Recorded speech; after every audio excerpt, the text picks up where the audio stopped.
عسلامة الناس الكل، مرحبا بكم في قناة وصفات متنوعة. اليوم باش نشارك معاكم وصفة البراونيز، إن شاء الله تعجبكم.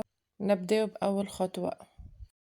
في صحفة صغيرة حطينا 100 جرام زبدة، حطينا معها 50 جرام شوكولاتة، نحطو معاهم مكعبة دهنات، من بعد نذوبوهم ونخليوهم على جنب. جبت صحفة كبيرة حطيت فيها كيس سكر معها 3 كعبات عظم، شتر كاس زيت، أنا كيلت بالكاس اللي عندي، نخلطوهم مع بعضهم حتى كشلين يتجانسوا يوليو بالطريقة هذه.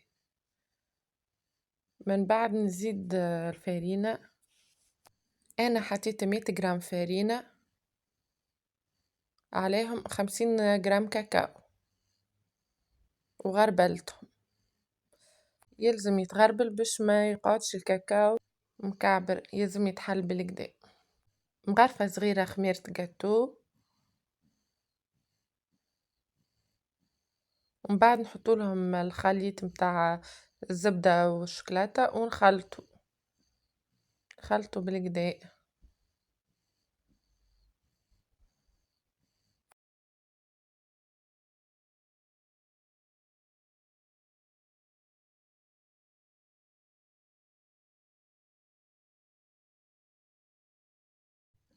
نجيبو طبق ندهنوه بالزيت ونحطو فيه الخليط هذاكا،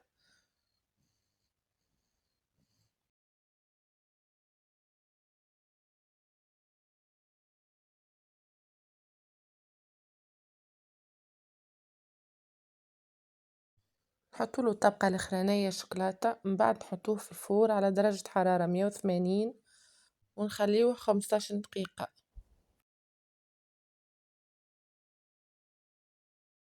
البراونيز متاعنا حضرت، ريحتها بنينة وفاوحة، ريحة الكاكاو والشوكولا بنينة على الاخر. هوني قسيتها باش نوريها لكم، طبقة جاتني عالية، شوكولاتة ذايبة من داخل، طرية بنينة برشا. ننصحكم باش تجربوها وتعطيوني رايكم. باي باي.